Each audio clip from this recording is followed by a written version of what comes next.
makita niyo mga For today's video, we will discuss about the oldest church of Laguna, also known Magdalene Church. Pero sa unang pangalan at katawagan ng simbahan ito ay Simbahan ng Ambling. This church was built in 1820. The oldest church was built by the people of Barrio Ambling.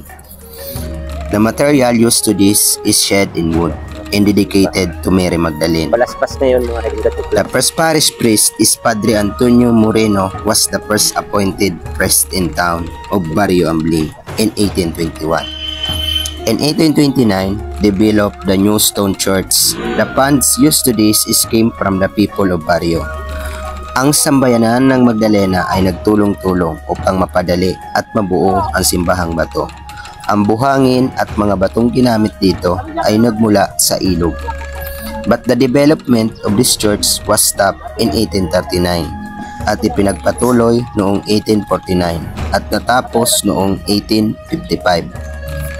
Under the management of Padre Maximo Rico, Padre Jose Cuesta, Padre Joaquin de Correa at Padre Francisco de Paula Gonzales. The bell tower was finished in 1861. Did you know that this church was used by General Emilio Jacinto for here shelter in abundance of the revolution?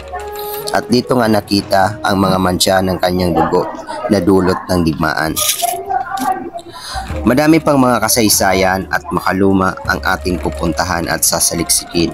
Isa lamang itong simbahan na saksi sa mga nakaraan at mapagsa hanggang ngayon ay nananatiling nakatayo at matayog na pinagmamalaki ng sambayan ng Pilipino. Sa muli, ito ang inyong kaibigan na si Katuklas na nagsasabing, it's better to die in memories, not in dreams. Ang loob ng Magdalena Church.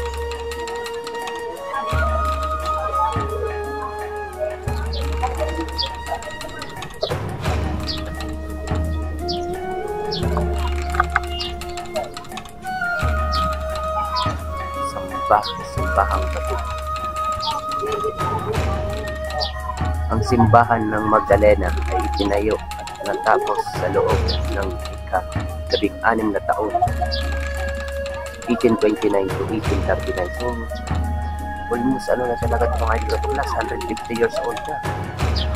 At 1849 to 1855, ang kampanaryo ay tinayo natapos noong 1861. At ang kumbento ay ginawa noong 1871 to 1872. Ang lahat ng buhangin at plato na ginamit ay hinakot ng lahat ng mamamayan mula sa ilog. Ang simbahan ay nagkaroon ng unang purapako sa katauhan ni Padre Antonio Moreno.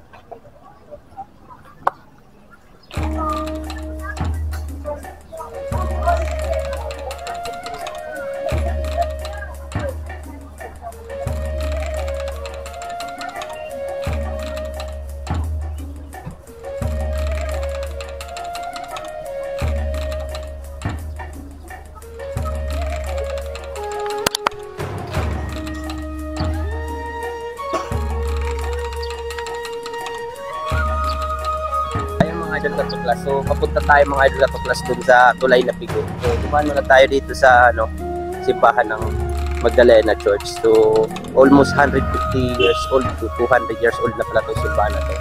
So isa to sa pinakamatandang simbahan dito sa Magdalena, dito sa bayan ng Laguna. So yung mga Idol Katuklas, so napakaganda at talagang ayan ang makikita natin dito sa Pilipinas. At ang daming mga magagandang lugar at mga magaganda at mga sinaunang infrastrukturang itinayo ng ating mga sinaunang Pilipino, ang ating mga ninuno. So yung mga Idol Katuklas, so maraming salamat sa panonood. So panoorin nyo yung vlog natin doon sa Tulay na Pigo. So yun, tutuloy na tayo para di mawano natin yung oras natin kasi madami pa tayong pupuntahan. So yung Idol Katuklas.